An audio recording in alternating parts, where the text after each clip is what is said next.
uh, wasn't really known. And so put together one of the first angel investment groups in the region, um, by luck, really, more than anything else. Because one of the people Mm-hmm. I went to kind of became my mentor.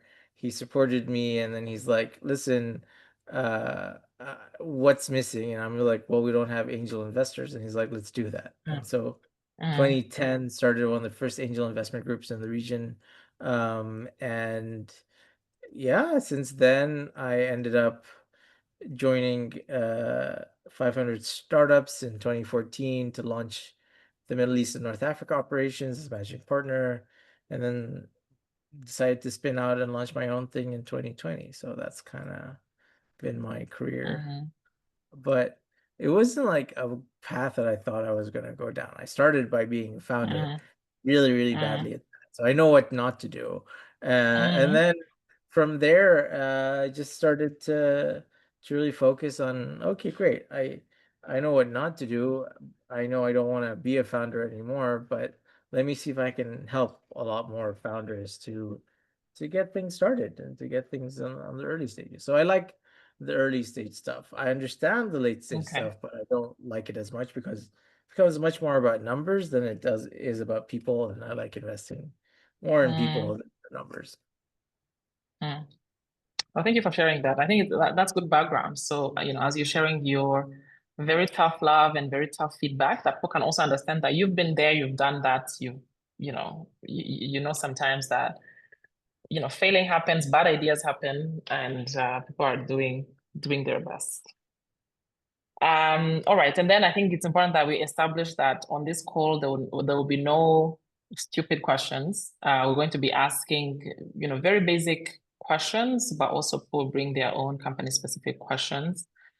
But because this is really a conversation on the basics, like I just said, if we may start. So for someone who is completely new to, venture capital, can you walk us through what VCs actually do and how they make money?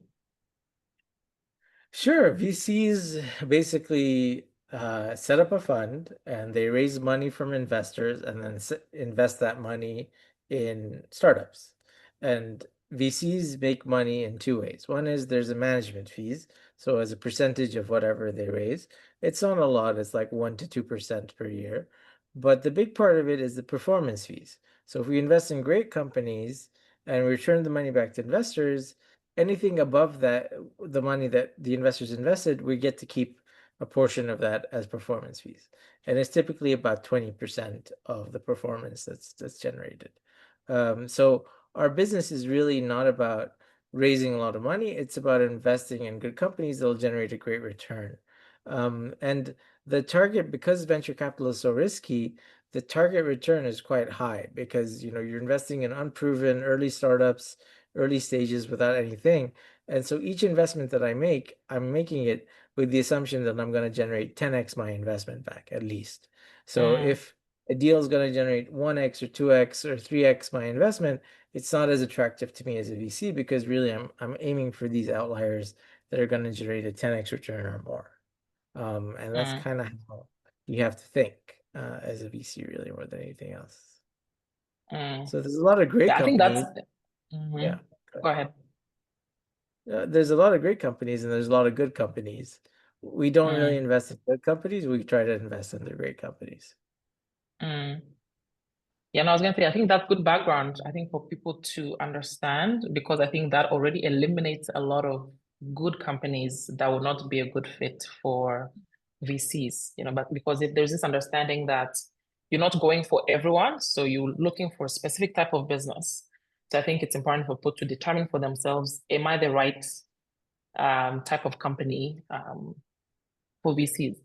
But if I may follow up on something you said earlier, you said that you invest in mostly tech businesses or tech-enabled businesses. Is that what VCs in general invest in, or some VCs also look in other sectors that are not necessarily tech or tech-enabled? No, I think the majority of VCs are investing in things related to tech. But within that, there's things like climate tech or even deep tech or whatever. So there has to be some sort of technological angle because tech is what allows startups and companies to scale quickly to reach those 10x sort of numbers. If you're just building a normal business that, each time you need to expand, you need to set up a new store and new people, and it's harder to expand and scale really quickly the way that you would with, a tech-enabled sort of or a tech play. Because if you have a tech platform, uh, you know, whether one person or 1,000 people are sort of investing, one or 1,000 people are using that platform, it doesn't have that much extra cost or effort for you. But if you need to open a new store, or you need to hire more people to provide the service that you have, it becomes much harder to scale. And so you can't, no, you can't, but it's harder to sort of get the Mm, returns that VCs are typically asking for. Um, mm, so that's kind of, it's just about mm. how much money do you need, how much time do you need to scale and grow versus, the return expectation that VCs have. Yeah, so scale is quite an important element that VCs look at.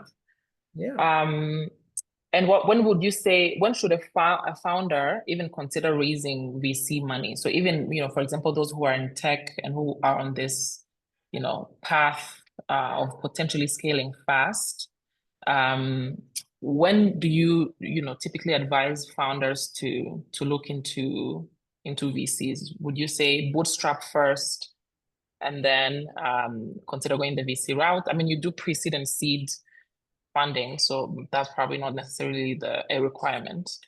What is your advice there VC typically? VC isn't really for everyone, and I wouldn't Mm, recommend everyone goes down the VC path. So there are several types of funding and different types of investors and different types of mindsets, right? Venture capitalists are like focused on a specific thing. There's other ways to fund a business, including debt, including private equity, including, normal investors that come in. VC is a very special small subset of how to invest in the business. Um, and and VCs typically are looking um, for these like outlier returns, the 10x's or more, in order for it to make sense for them to invest. So the first step is you need to look at your business and see how that's going to grow and what's going to allow it to scale and how quickly and how much money it's going to cost you to scale. In most cases, it's going to be a good business, but maybe not a VC fundable business. So there's a lot of things that don't really fit within that sort of mindset. Um, so if you're looking to scale really quickly, if you're looking to build something that has some tech in it that allows that scale to happen, then that kind of fits for venture capital sort of funding. Um, when to look for that? Honestly, like any type of funding, the less you need it, the more people will be easier to get it from them. So with interesting. even with VC, it's the same story, right? So um, typically, even as a pre-seed, what we're looking for signs of execution with the founders. Like you have a bias towards execution, you're getting things done, right? So Mm, give me signals that you are a team that's going to execute, work hard, get things done, regardless of what's going to be ahead of you, regardless of the obstacles, and regardless of the funding. So I want to see founders that are like, look, with or without you, I'm going to build this business. With you, it's going to be great. It's going to be a bit faster and easier. Without you, I'm still going to do this because look what I've been able to do, even, just getting started. Right now it costs almost nothing to start a tech startup, right? Like if you have someone on your team that's technical, someone that understands the business you're going after, and someone that understands marketing, you can come together, launch a product in a month or two, an MVP, and start getting customers and users. Like it doesn't take long or cost much to really get started anymore. So for us, when we're looking, we're like, we want signs that the team that we're investing in are just, they're gonna build something and they're gonna execute and get things done. And so that's really the key. The more you can show evidence, the easier it will be for you to fundraise. So at each stage of fundraising, when it comes to venture capital, pre-seed, seed, Series A, Series B, you need to understand how much typically these investors are raising, what those round sizes are like, what the stages kind of mean. But in general, you need to prove that, hey, like a pre-seed seed, you're like, look, we didn't need you. We launched a product. We have some customers. We've been able to get things started. Or at seed, we're like, look, we started to maybe generate some revenues. At Series A, look, we have more significant revenues. We're raising around so that we can scale that up quite a lot. And then from there, it becomes like we know what we're doing. We need to just raise more money in order to continue to grow and scale. Um, the more you can prove that you know what you're doing and that you're executing well and you're hitting the metrics and KPIs that are needed, the easier it is for you to raise. Because you're great. You're a great company that's VC fundable. Why would you not get funding? So that's kind Mm, of you need to keep an eye out on those things. So it depends what stage you're at, really, more than anything. I see. And Hassan, you talked about investing in people, like that the reason you're doing, seed and pre-seed is because you really that's what you like doing. Mhm. And you also just talked about you're investing in founders with this bias to execution. How do you measure that? I mean, you just gave a few examples here and there, someone who like they are hitting their, set KPIs. But a lot of people can talk a good game and they can say this is what we're doing or what we're planning to do. So how do you, from an investor hat, look at someone and be like, this one, I can back them. This one is just a talker and they will not probably survive down the line. I think what plays a lot into this is a bit of experience. So I've invested Okay. in the talkers. So I kind of know what they look like now. And I've Mm, invested in the great executors as well. So like now I can kind of pattern match a little bit. It's like, yeah, this looks a bit more like those founders, and this looks like those other founders that I don't want to touch.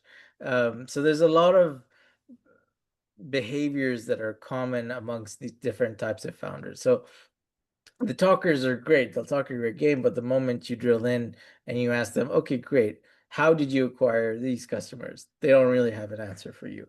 Or like mm, you talk to them 1 month and you talk to them a month later, they're giving you exactly the same story and they haven't changed anything. There's no growth, there's no execution.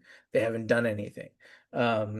Especially like we have a lot of ex-consultants that build beautiful pitch decks and have great ideas, but you talk to them 1 month and you talk to them 6 months later, they haven't done anything because they're like, oh, we're still fundraising. I was like, dude, like it's been 6 months. You could have built something in mm, that time. And yeah. so you start to recognize sort of what people are like and sort of you're obviously not going to be 100% correct, but things start to get a bit clearer with a bit of experience. And having invested in a few hundred deals, I've invested in a lot of good ones and a lot more crap ones. So I kind of have got that under my belt. Mm, mm, Um, but in general, you're really looking for these signs of like, look, these guys really know what they're doing and they're executing really well with no resources, with like they're gonna do something really well if we support them with a bit more. So it's kind of the mindset that we're mostly in. mm. And do you usually establish that like, in the first meeting or after they have pitched to you? How do these conversations usually go? Like if someone on the call, for example, wants to have a conversation with you, they reach out to have a coffee, and after that, first meeting, do you already have a sense Yeah, of where it might go? Okay.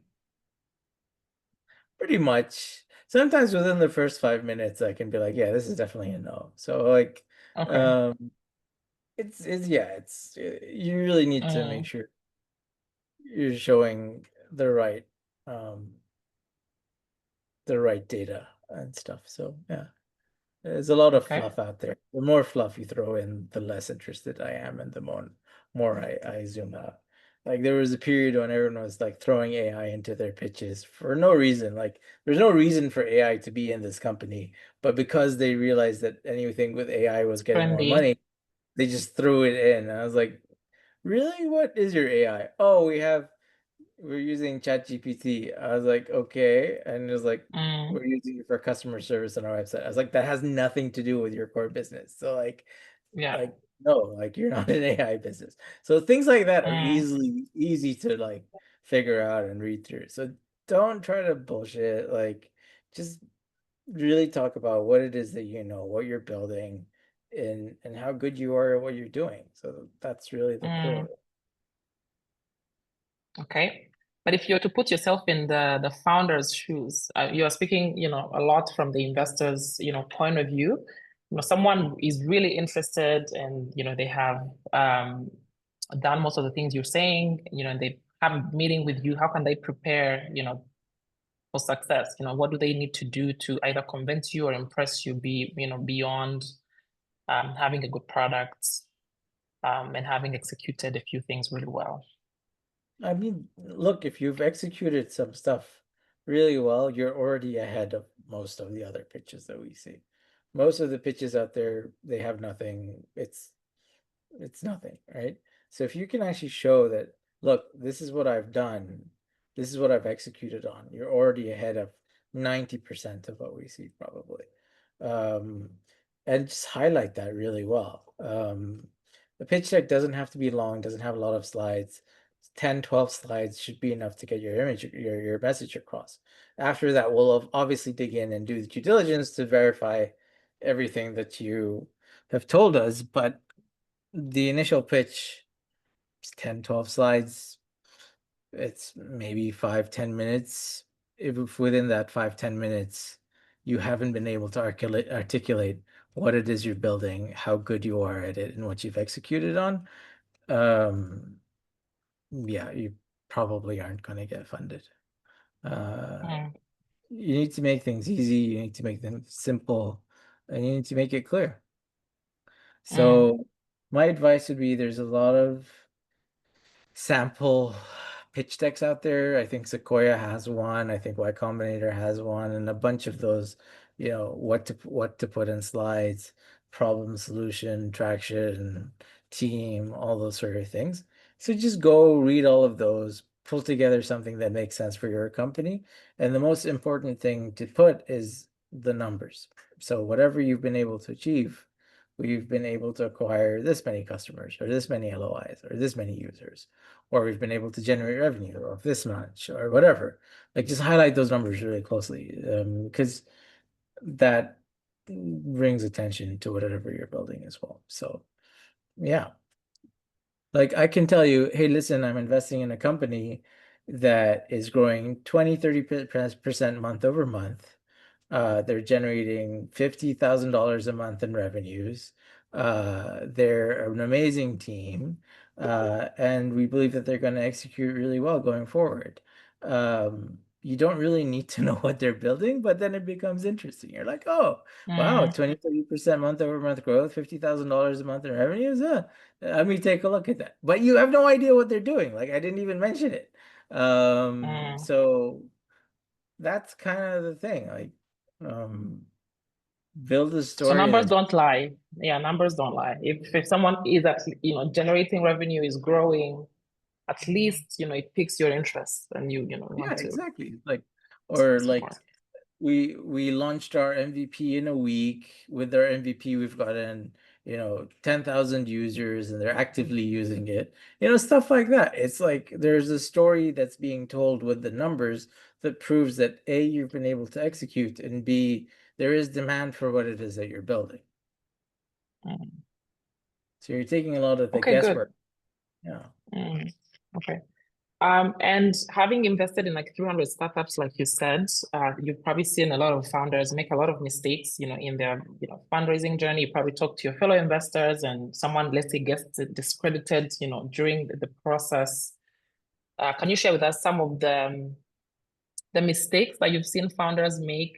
And if you can also make it specific to founders from the continent, because, for example, operating a business in Africa is different, from someone who's in Silicon Valley, where this is the culture. People start businesses, they raise money, it fails, and life goes on. Yeah. Um, would you speak to that? Yeah. I mean, the first like rule of thumb is be nice and don't be an asshole. Don't be like super arrogant and stuff. Like just you wouldn't believe the amount of arrogance I'm found. I was like, cool, you've built something small. Like, what's this attitude? You're coming to me for funding. Like, why do you have this attitude? I don't understand it, right? Don't have an attitude. Don't be an asshole. Like, be down to earth, be a normal human being, and be nice. Like, that's probably core to it. And don't get upset Mm, when someone asks you a question. Don't get super defensive and stuff.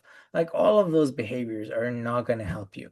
Someone tells you no, don't be like, why are you saying no? I'm the best. Like, don't do that. Like, be like, great, thank you so much. If you have a chance, would you give me some real feedback so I can improve my pitch for the future? And if they don't respond, just take it as like, don't bug them about that. Like, just ask it once, and if they do, they'll send it to you. If not, then forget it. Like, the VCs and investors um aren't like they don't have to respond to you, and it's not like you have mm, to get a response from them. It's nice. We try to respond to everyone that applies to us. I believe that makes a big difference, but like most VCs don't because they see thousands of deals and they can't respond to everything. And so rule number one, be nice, don't be a jackass. And be down to earth and sort of really understand what you're doing.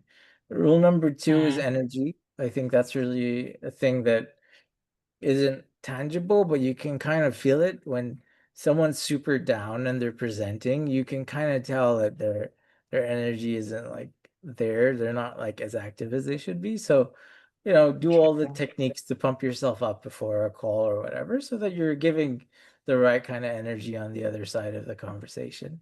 That makes a big difference, by the way. Like Mm, even at the mm, best startup, but interesting. if you've had a bad day and you're super down and depressed and things are going wrong and then you present to an investor, Mm.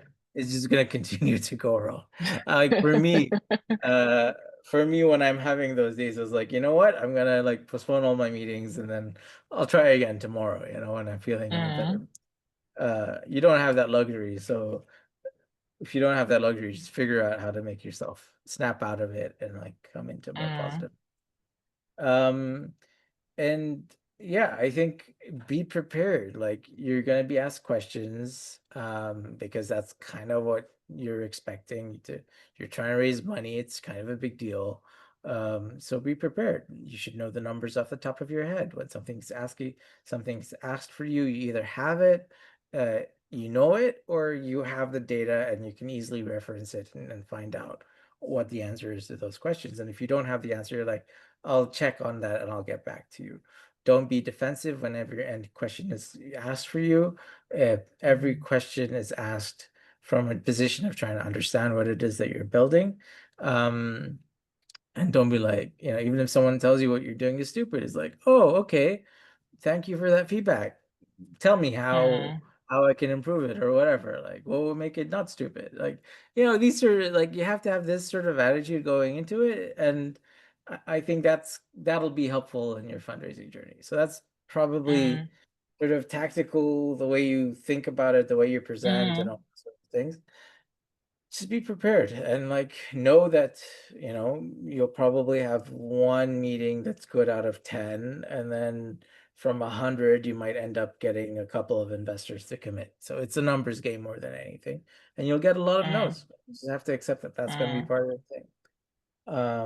And there's mm, other tactical things like, during the summer, a lot of investors are not really super active. So don't start your fundraise now. Wait until September and then start raising when people are back and they're active, and things like so, like stuff like that you kind of need to. mm.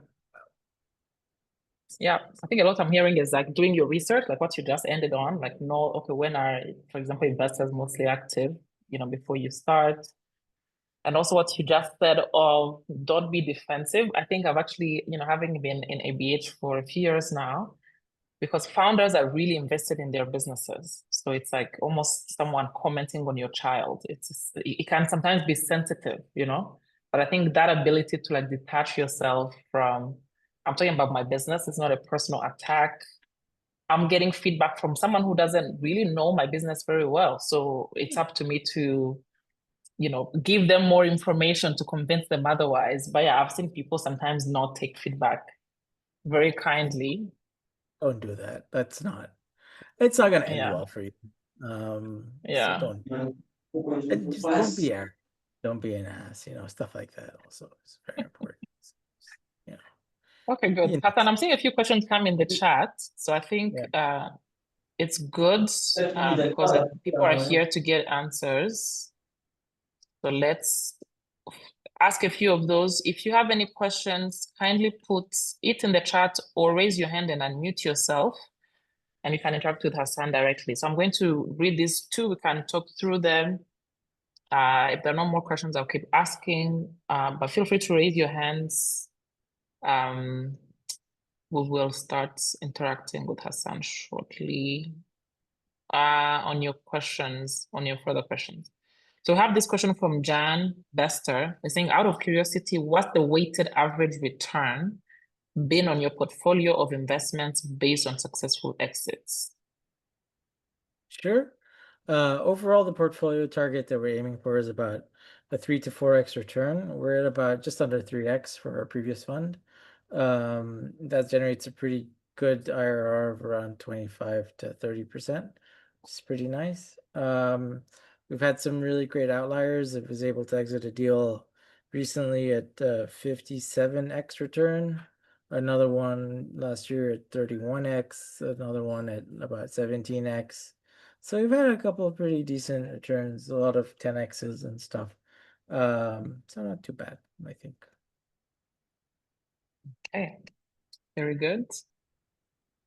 Someone is asking, Matsoto, when evaluating execution capability, how recent does the track record need to be to meet VC standards? If a founder has demonstrated product market fit, a technically sound energy solution, and strong historical returns, but lacks a recent execution track, post-COVID, for instance, would that still be considered investable, or is consistent recent traction a non-negotiable?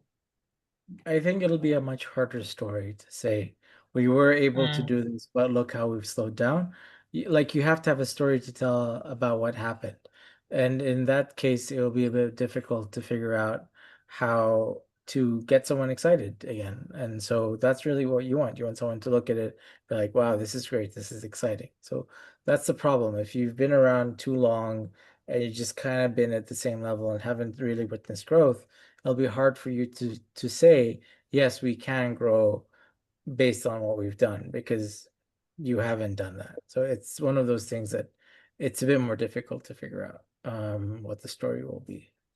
So you just have to maybe try and run some experiments, try to run some growth things so that you can at least point to those and say, yes, we were flat for a while, but look, we've been doing X, Y, and Z, and see if we're able to get more funding, we can continue to do X, Y, and Z and continue to grow. They won't like you can't they won't just trust you or believe you that you can grow if you get more money. You have to show signs that actually, look, this is the thing that we're going to use the money for to help us continue to grow and scale. So yeah, I think storytelling for something like that is a bit more difficult. interesting. So you're saying if someone, for example, has had, I think her question was more like if they stopped, for example, like I guess during COVID, so Yeah. like their attraction is, so it's going to be hard to It's going to defend be that super story. hard, yeah, to get that story off the ground because you're not just competing. You're competing with Mm, thousands of others of opportunities. I see 3,000 opportunities a year. So you're competing with all of those. So what will make me take the time to like look at you versus the ones that are actually showing growth, showing amazing opportunity? Like it's much clearer there versus, oh, this doesn't look so good. What's going on here? So eh, you're competing against all these other opportunities. So that's something you've got to be aware of. okay. Very good to know. So I think, yeah, so you're recommending they need to find a way to build that traction so that they have recent traction. Something that they can point Oh, at to say, yeah. look, this is what we'll do. Okay. Okay. Thank you for that. Let me see if we have any other questions. Um, My other question for you, Hassan, do you have a story of where told someone no, or you were not able to invest in a company at first, and then they later, either improved something and they came back and it turned into a yes? Yeah, we do that a lot. So basically, we keep track of and look at everything. One of the things that we've done is we've built out a system that allows us to track every single deal that comes in. And so if someone applies to us a year later, we'll be able to track how much better they've come a year, have they approved, have they really executed on. And we've invested in some companies like that where we initially said no, traction didn't look that great, we weren't really sure. But a year later they come to us and they're like, look, this is what we've been able to achieve. I was like, wow, okay. I was wrong. Let's go ahead. Let's do this investment. So we've done that many times. And so that's why I'm telling you, like, don't burn your bridges with investors because a no Mm, means no at that point, but it's not a no forever. In a year, if you've done really well, you can go back to those investors and show them and be like, here, like, we've proven ourselves. Are you ready to invest now or not? So don't burn any bridges. mm, good. And Hassan, speaking of investors, so I mean, we have you on the call, but there are many other VCs as well.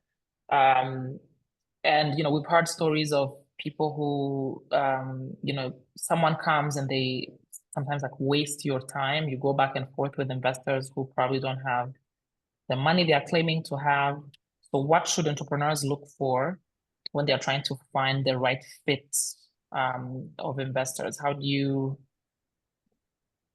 you know that this is someone you should give a stake in your business? Um, So the first thing is probably just doing your research and your homework. So Mm, finding out, have they done any recent investments? Do they invest at my stage? Do they invest in my sector? Do they invest in my geography, right? So right now we invest in North Africa, but unfortunately we don't do Sub-Saharan Africa yet. So if we got deals from Sub-Saharan Africa, not part of our mandate, the money we've raised from our investors doesn't really allow us to do stuff in that market. So do your research in these areas. And if someone comes to us with a super late stage deal, they're raising $10 million or $50 million, again, not where we play, not a real universe of operations. So do your homework and don't reach out to anyone that just doesn't fit within who you are and what you do. And so yeah, like just do the right research and find the right people that fit within your stage, your sector, and your geography, right? Once you do that, honestly, like it's really hard to fundraise for most startups. Not an easy story. Uh, the first thing you need to figure out is can you find relationships into some of these VCs, and then you can sort of like existing founders that they've invested in, you can ask them, how are these guys to work with?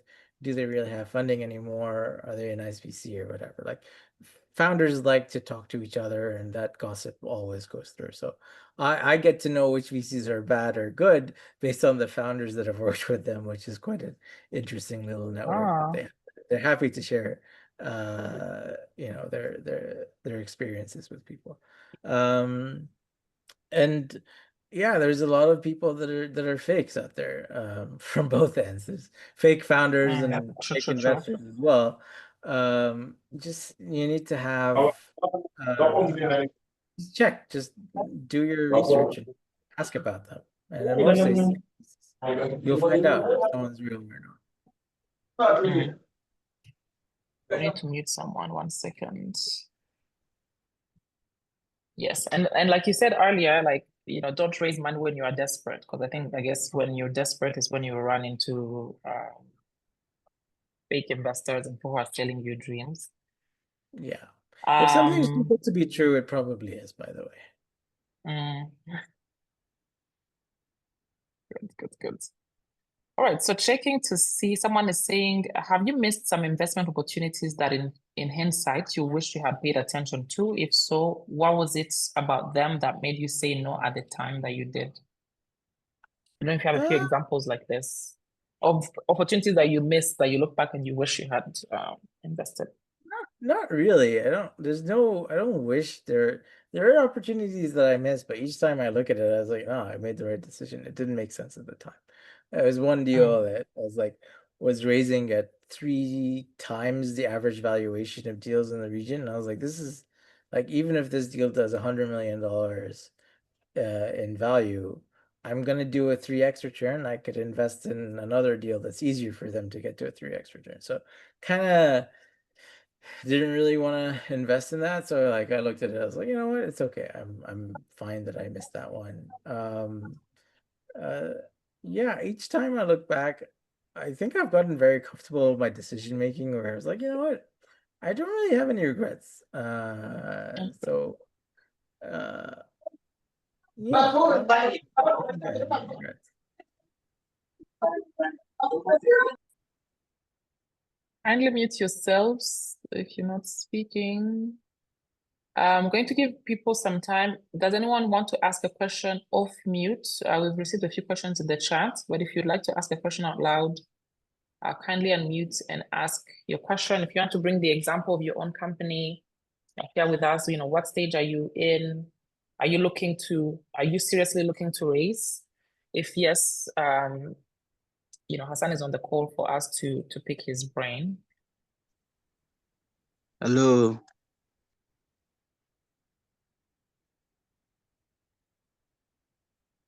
Let's see. Okay, Jean-Paul, you have a question? Bonjour. Heureusement que Oui, moi, bonjour. je rien que le français. Bon, l'anglais, j'écoute un peu, mais je parle rien que le français. Ok, vous avez une question ou... Et vraiment, je suis quand même heureux de participer dans cette conférence. C'est une conférence qui nous a quand même aidé. Et la question seulement que il y a d'autres mots que j'ai pas écoutés par rapport à nous. Ici, on parle direct que le français, notre anglais, c'est un peu difficile, malheureusement. Mais est-ce qu'il n'y a pas de telles conférences version française pour que nous puissions quand même être au courant de tout ce qui se passe? Oui, non, au futur, on va essayer de faire ça, mais à la fin, on va vous envoyer la vidéo et tu peux faire la traduction, mais toujours, aujourd'hui, on a seulement la version anglaise. Et là, nous aurons toujours difficulté de participer. C'est parce que avec la version anglaise, là, c'est comme il fallait que, comme nous avons des langues Oui, non, je compostines comprends. avec. Merci pour le feedback. Au futur, on va essayer de faire en français aussi. Merci. Merci. Okay.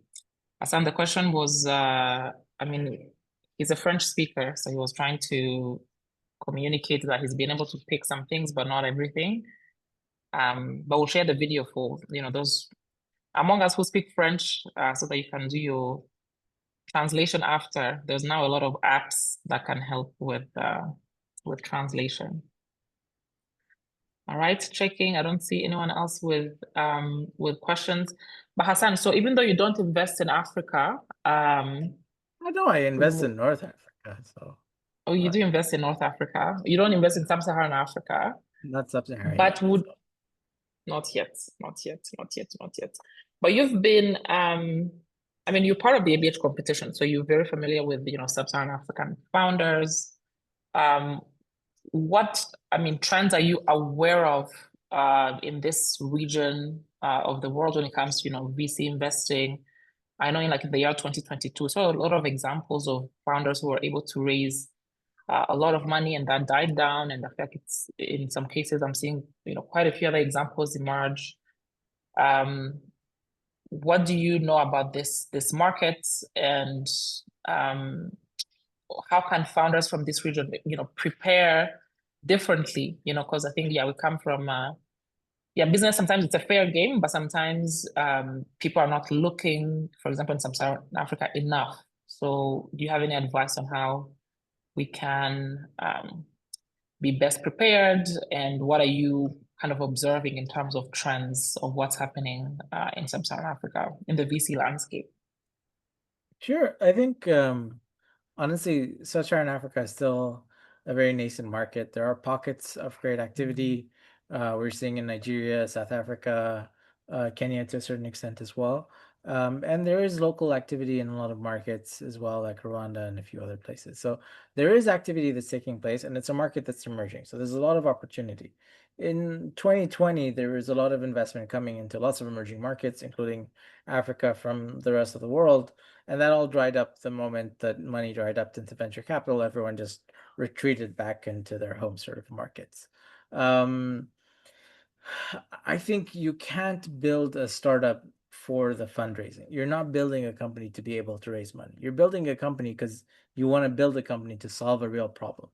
So that's what you need to focus on. And there's a lot of issues, there's a lot of problems in Africa as a whole, Sub-Saharan, North Africa, in a lot of different areas, whether it's in agriculture, whether it's in commerce or logistics or payments or finance. Like there's so many opportunities. Like every problem is basically an opportunity, right? And so there's so much opportunity out there to solve real problems for the continent. That's what you need to be focusing on. Whether the funding is coming or not, if you show like great numbers and you show you're building a real company and it's going really well, I think it's not going to be easy to raise, but you will be able to raise. There's enough capital that's coming in that great startups are being funded. You've got a lot of funds that are coming in at Series A, Series B. There's more angels and earlier investors coming in and accelerators in a lot of markets. So it's really not about, I want to build a startup because I want to raise $100 million. That should never be the story. I want to build a startup because I want to solve this problem and generate a huge return by, you know, fixing this opportunity. That's kind of needs to be your story. So as long as you focus on that and you focus on building a company, then fundraising should be something that comes as a result of that, you know? So I think a lot of people think about fundraising the wrong way around, where like, I need money to do X. It's not that case. It's like, I've done X and with money, I can continue to do Y, Z, and whatever. That's kind of the way you need to think about it more than anything. Just a little bit of a mindset shift. And I think there's so much opportunity in Sub-Saharan Africa and in so many different spaces. And there's unique opportunities for that can be solved with companies and technology. And tech has never been cheaper, never been more accessible. Uh, so yeah, now's the right time to be starting a real startup, a real business. So yeah. That's kind of my thesis right now. Okay. Okay. Yeah, that's good takeaway. I mean, people should focus on building something that solves, local problem, not saying, okay, I need to immediately start thinking about fundraising. You have to figure out your own business first. All right, checking with the audience. Do you have any further questions for Hassan? We have a few, still have some time. Checking to see if anyone wants to come off mute and ask a question, or if you have any questions, kindly put them in the chat. And then Hassan, I had a few questions. So we've been talking a lot about before fundraising, what you look for, what kind of founders you back, what makes a business ready to be backed. But what kind of support can founders expect beyond post fundraising, right? So they've successfully been backed by you. What does that look like beyond the money that you give? I mean, honestly, the way we look at it is like we're there to support whatever is needed and requested from us. So if you need help with introductions to other VCs, if you need help with understanding an ESOP program, or you need help with releasing your press release or whatever. So we're able to help with a lot of different things. But honestly speaking, the most VCs, the majority of what help you're going to get is the money. Okay. And yeah, just don't expect too much from VCs. Like they're not superhuman. They're just like people. Some of them aren't that, So just have low expectations of what real support you're gonna get in general. We apparently support companies quite a lot with the help that we give. But again, like we're there when we're asked, and we're there at inflection points. We're there for advice whenever asked a question, but we're never gonna be super involved or like tell you what to do in your business. That's why we invested in you in the first place, is we believe that you can build this business, and we're really just there to help where we can. Interesting. And would you say that is also very similar to how other VCs operates as well? No, Yeah. every VC is different. So some, it's really just money and that you're getting from them. They'll check in on you every 6 months maybe and see if you're still alive, but like past the money, you won't get anything. Others want to get like really involved and like have a role to play in the operations of the business, which is kind of not really a great idea. So depends on their expertise. If they have built a business similar to yours in the past, that's great. But most VCs haven't. So yeah, just be cautious of that. And yeah, we're just there, we're there in the middle. Like we help where we are asked and where we can.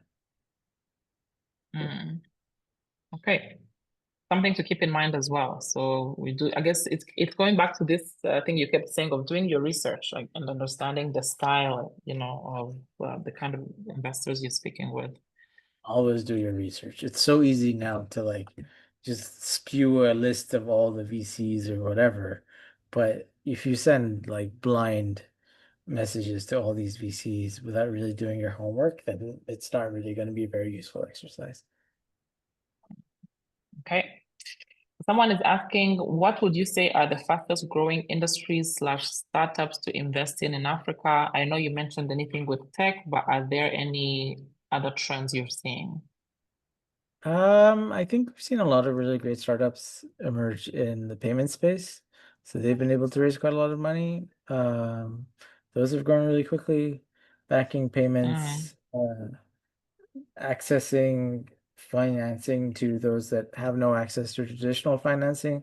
That's been a place that's been really interesting. I think things within logistics and commerce is something that's still really interesting in sub-Saharan Africa, because there isn't a lot of like Amazons or whatever across the continent. And then there's things that are related to different models of providing power off grid, different models related to water access. Those are really interesting problems to solve that actually can scale quite quickly. And then there's things that are like ag tech, there's a lot of really cool innovations using satellites or drones or whatever that can improve agriculture and improve yields and things like that. So there's a lot of opportunity. I don't think it's just one thing. There's a lot of things to be building. Yes. Yeah, we've seen, I think like recently, we saw companies like Nala in the payment space, raise a lot of money, I think $40 million. Yeah. And a few of our heroes in some of the sectors you're mentioning have also been successful. Yeah, we have a few heroes in health tech also, ag tech, like you're saying, Yeah. There's raising the opportunity in last it. 2 years. It's just, can you execute and can you get things done in those markets? But there's opportunities everywhere. All right. I'm going to take 5 more minutes to see if we have any additional questions. Let me see. Yes, S'il vous plaît, j'ai une question. Yes, can you put it in the chat, Jean-Paul, since it's in French, so that we... J'ai une question par rapport au thème sur la collecte de fonds et les levées de fonds. Est-ce que par rapport aux collectes de fonds, il y a une différence entre les levées de fonds et les collectes de fonds? En fait, je ne sais pas si je comprends ta question. Je Tu dis peux ceci. l'écrire dans le chat, s'il te plaît. Ah, OK.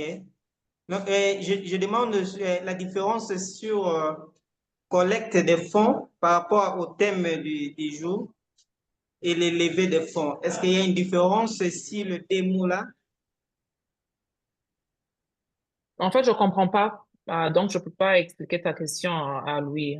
Je sais pas quelle est la différence entre la collecte de fonds, les levées de fonds, je comprends pas.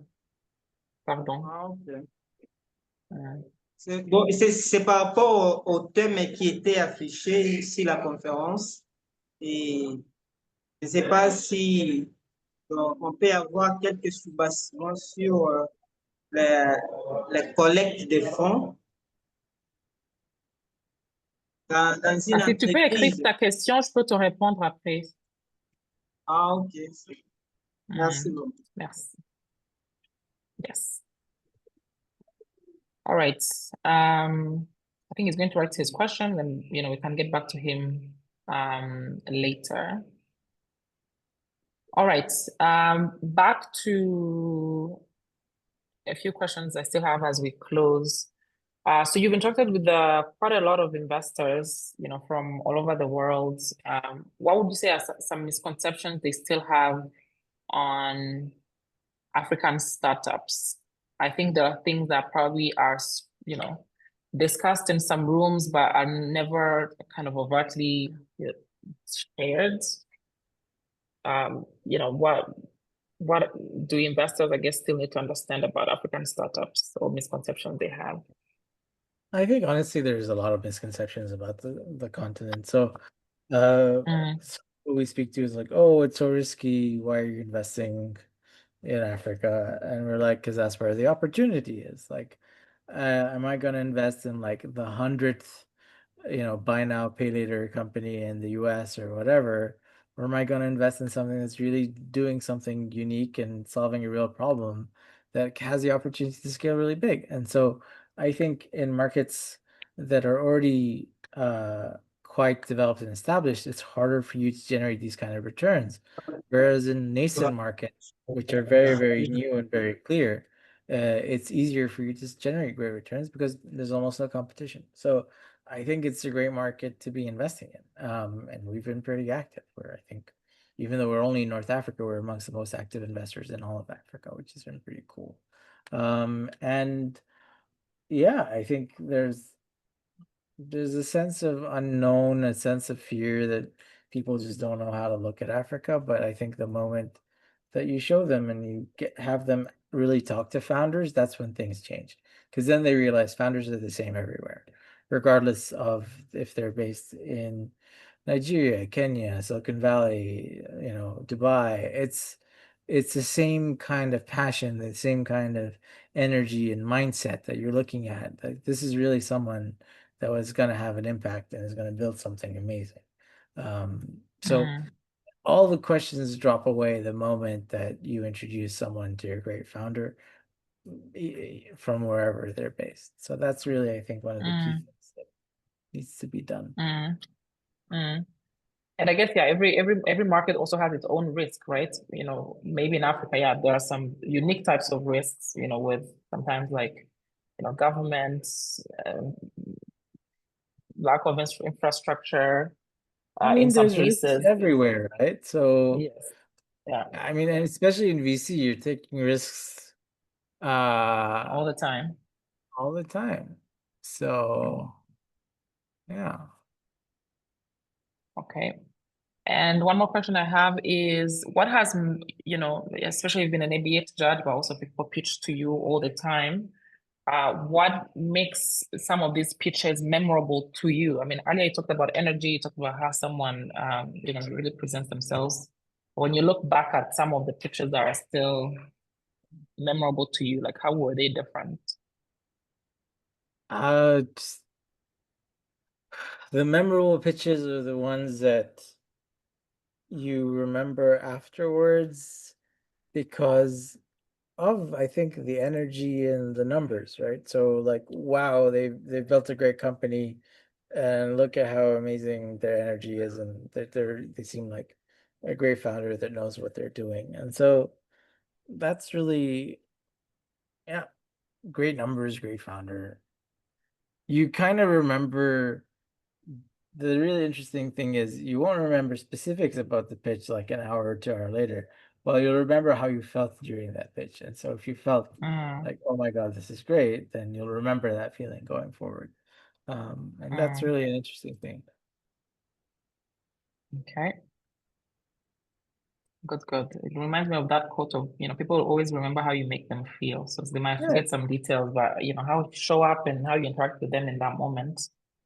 Mhm. And then Hassan, quickly, maybe on Plus VC, can you share with us what does your due diligence process entail? What kind of documents should founders be ready to provide Sure. as they prepare to go through this due diligence process? Yeah. So our initial process with Plus VC is we ask everyone to fill in a form on the website. That kicks off the starting point, which gives us basic numbers, access your pitch deck, so kind of understand what you do. Once we pass that filter, we'll then have a call to understand in more detail what you're like as a person and what it is that you're building. After that call, we'll ask for a data room. So the data room usually has historical financials, data related to maybe cohort analysis, customer acquisition costs, things like that allow us to understand the business much better. And that becomes a key part of what you need. So there's a lot online about how to prepare a great data room for VC. And so just go and research that and put all the data that's needed in that. Once that's collected, typically your team will write up a deal memo. It's presented to us as the founders, as the partners in the fund. We'll then make a decision whether we talk to the deal or not. Usually we like to talk to as many people as possible. And then, yeah, if after that, we make a decision, yes or no. So that's kind of how it goes. It's a series of How calls. long is that process usually? How long does that process usually take? A couple of weeks, Okay. depending when we schedule the calls. Yeah. And Hassan, are you the one? I mean, this is, I guess, I don't know if it's personal. In Plus BT, are you the one making all the final decisions, or like how involved is your team in like helping A you get lot. to that? Yeah. Yeah, so the thing is that some people are like, "Oh, I don't want to talk to analysts or associates." So like, yeah, but you're being an idiot if you do that because I really listen to my analysts and associates and they have a say on the table. So don't fall into that trap. It's like, oh, this person is too junior or whatever, because everyone on my team has a say around the table. And then the thing is that like I do make some of the decisions, but generally we're three partners, myself, Zainab and Ibrahim. If any one of us likes a deal, then we do a deal. If none of us like a deal, we don't do a deal. If one of us likes a deal and two hate it, we'll probably still do that deal. So that's kind of how it. But Good, good. everyone has Thank you. like, yeah, everyone has a say, even the most junior person on the team. Okay, so as you interact with associates, be nice to them because at the end of the Be day, nice to everyone, just in general in life. yes, but sometimes we're like, okay, you need to talk to the decision maker. There's all these strategies that people bring out That's online, like, oh, all find who the BS. most influential person is. Just Yes, everyone's influential on my team. So if you good. piss my analysts off and you talk to me and I have a great call with you, but then my analyst is like, that guy was a real ass to me, you're not getting that funding. A red flag. It's a red Yep, flag. basically. Good, good. All right. All right. I think we can end it here. I think we will be able to, share the video if anyone would like to go back and watch some of the things we discussed. I've taken a few things out of this. I think, there is that, like, do your research. I think some of these questions don't have a standardized answer, like this is what you should do, but you should be able to understand for example, what you said, like, if you pursuing a specific investor, understand them. Are they in your sector? Have they backed, companies similar to yours before? What time are they, usually mostly active? So there's a lot of homework that really lies on the founder in this process, kind of ask around also, network and understand what the word on the street is about, that particular investor. And then also, yeah, some of these things, it's also not about fundraising necessarily. It's about, what you're doing on a day-to-day basis, building your business, acting fast, building that traction. Most of this work is done way before you start having these conversations. So I think that's another thing I kept hearing, that, at the end of the day, it's about what you're doing, because that's where the numbers you'll be able to share in the future about your business, they will come from your execution and what you're doing. And then attitude also, big deal, how you act, how you treat people, matters. And also like being able to take feedback. If someone tells you no, it's not personal. And then also, I think, yeah, it was helpful to also understand VCs, right? Understand the kind of types of returns you're going for. So not every business can get there. So before you even have that interest, I think it's important to evaluate, is my business kind of a VC backable type of venture? Is the sector I'm in, or, can I scale fast enough for what they're looking for? So hopefully all of that was useful. I'm gonna give maybe 30 more seconds to see if anyone wants to raise their hand and ask a question. If not, Hassan, back to you. Do you have is there something that, I'm not a founder myself, so I'm assuming there are some questions that I did not ask that would have been helpful. Is there anything that you always share with founders who are looking to raise from VCs for the first time, that can help them with their preparation and hopefully, with their success, that you would like to end on? I think do your research on the type of investors you're going to. Try and get good referrals into them as well. That does make a difference in the VC world. And just really understand who it is that you're talking to. And so expect a lot of no's, and that's what's going to happen. And VC isn't for everyone. But if you're well prepared, you are building a great company, and you talk to the right investors, you should be able to get things done. But it's not easy. It's a hard process. Exactly. We've had heroes who, in the end, I remember we were talking about this in China. I think it was with Bola and with Thomas, that in the end, some of them are depressed and they're like, okay, I got the money, but was this process worth it? So I think it's also, sometimes it's very rigorous and very tough. Great. All right. Thank you so much, Hassan. Thank you so much, everyone, for being here. Hopefully this was useful to you all. Thank you for being in our ABH community. We usually try to go with the topics that most people are interested in, most people have questions on. So, hopefully you've learned something out of this process. If you are one of our top 10, top 20, top 50 even, Hassan is a member of our community, so you can always send him an email. He's very busy, but I'm sure you can respond to a few emails. If you are seriously looking to raise and you have, very specific questions, yes, we'll be happy to also help with an introduction so that you get the support you need. But hopefully this served as an introductory call, for you to kind of understand in general, this is what to look out for. This is what, VCs are looking for. This is what they do even. And hopefully this feeds into your own research of whether this is the path that is, right for you. So thank you all for being here. And yeah, until next time, we'll have a few more workshops coming up. So looking forward to seeing you on those as well. Have a good evening, everyone. Thank Thank you. you. Good evening. Thank you Thank very you. much. Bye. Thank you. Bye-bye. Bye.